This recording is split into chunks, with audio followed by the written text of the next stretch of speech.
Assalamualaikum, perkenalkan nama saya Nanda Istiqomah, kelas 6C, SDN Tanjung Rejo 2. Hari ini saya akan menjelaskan peristiwa tanggal 14 Agustus yang berkaitan dengan Jepang menyerah tanpa syarat, dan dilanjutkan oleh tanggal 16 Agustus peristiwa Rengas Dengklok. Diteruskan oleh 17 Agustus hari ulang tahun kemerdekaan Indonesia. Dan yang selanjutnya cara mengisi kemerdekaan HUT RI sebagai pelajar. Yang pertama, saya akan menjelaskan peristiwa berkaitan dengan tanggal 14 Agustus. Kota Hiroshima dijatuhi bom atom oleh sekutu pada 6 Agustus 1945. 3 hari berselang, bom atom kedua jatuh di kota Nagasaki. Peristiwa tersebut membuat Jepang menyerah tanpa syarat kepada sekutu pada 14 Agustus 1945. Peristiwa penyerahan Jepang kepada sekutu pada 14 Agustus 1945 menandai berakhirnya Perang Dunia II, perang yang sangat mengerikan dalam peradaban manusia di dunia. Peristiwa menyerahnya Jepang tersebut merupakan bentuk kekalahan yang dialami Jepang pada Perang Dunia II, yang menyebabkan Jepang kehilangan kedaulatannya. Hal ini membuat Jepang dikuasai dan diduduki oleh sekutu. Meskipun Dewan Perang Jepang yang didesak Kaisar Hirohito telah menyerahkan deklarasi resmi penyerahan diri kepada sekutu melalui duta besar pada 10 Agustus, pertempuran berlanjut antara Jepang dan Soviet di Manchuria dan antara Jepang dan Amerika Serikat di Pasifik Selatan.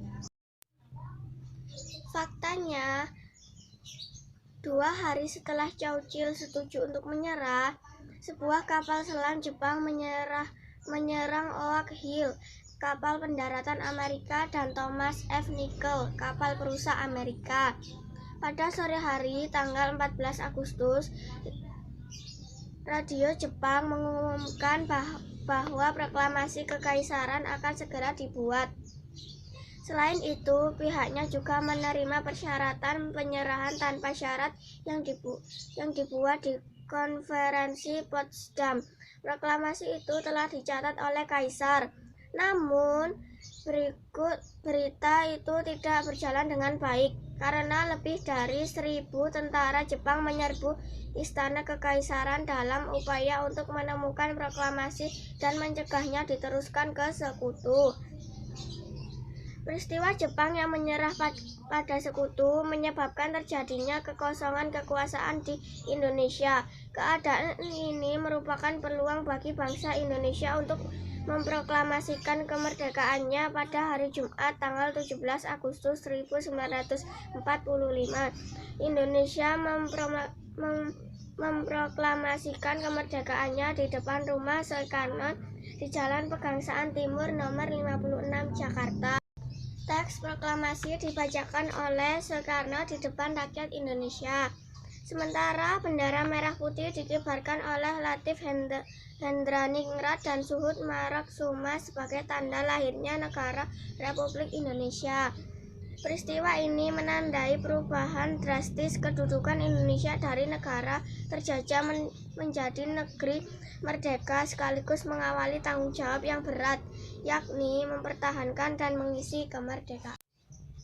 Yang selanjutnya, saya akan menjelaskan peristiwa pada tanggal 16 Agustus 1945.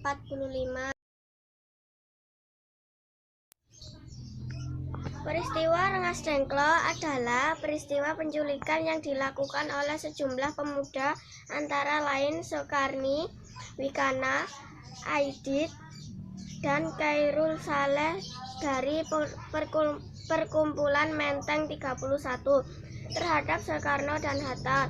Peristiwa ini terjadi pada tanggal 16 Agustus 1945 pukul 3 waktu Indonesia Barat.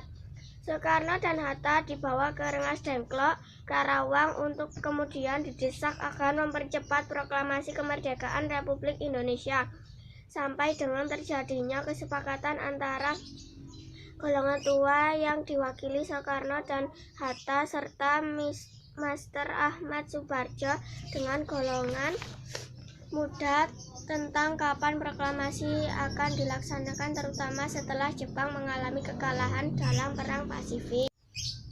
Menghadapi desakan tersebut, Soekarno dan Hatta tetap tidak berubah pendirian. Sementara itu, di Jakarta, Chairul dan kawan-kawan telah menyusun rencana untuk merebut kekuasaan. Tetapi apa yang telah direncanakan tidak berhasil dijalankan karena tidak semua anggota PETA mendukung rencana tersebut.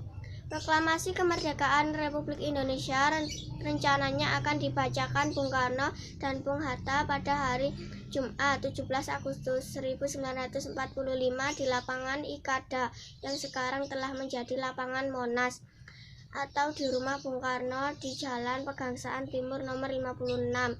Akhirnya dipilihlah rumah Bung Karno karena di lapangan Ikada sudah tersebar bahwa ada sebuah acara yang akan diselenggarakan, sehingga tentara-tentara Jepang sudah berjaga-jaga untuk menghindari kericuhan antara penonton-penonton saat terjadi pembacaan teks proklamasi. Dipilihlah rumah Soekarno di Jalan Pegangsaan Timur nomor 56. Teks proklamasi disusun di Rengas Dengklok di rumah Jiao Ki Siong.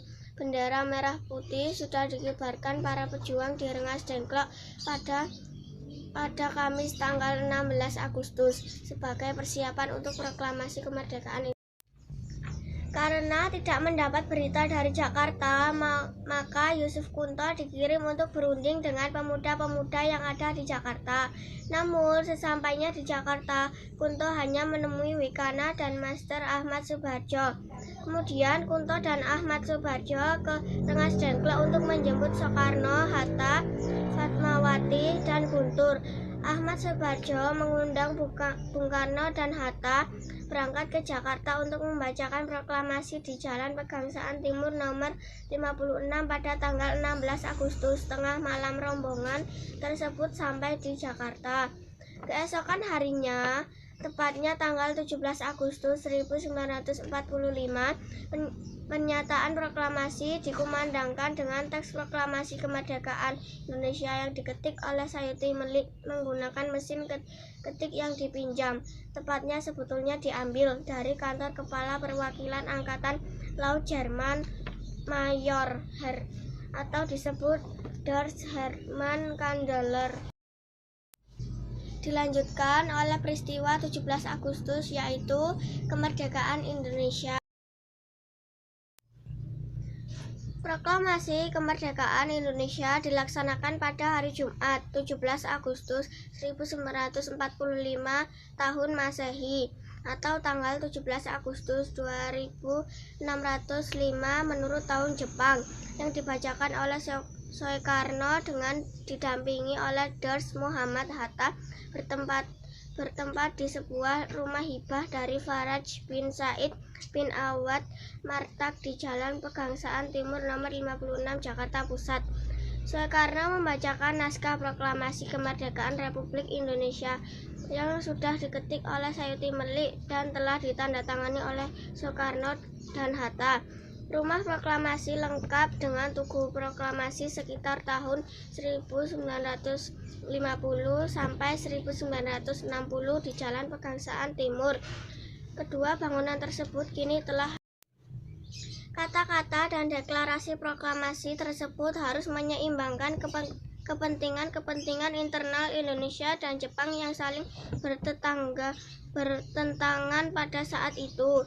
Proklamasi tersebut menandai dimulainya perlawanan diplomatik dan bersenjata dari Revolusi Nasional Indonesia yang berperang melawan pasukan Belanda dan warga sipil pro-Belanda hingga Belanda secara resmi mengakui kemerdekaan Indonesia pada tahun 1904.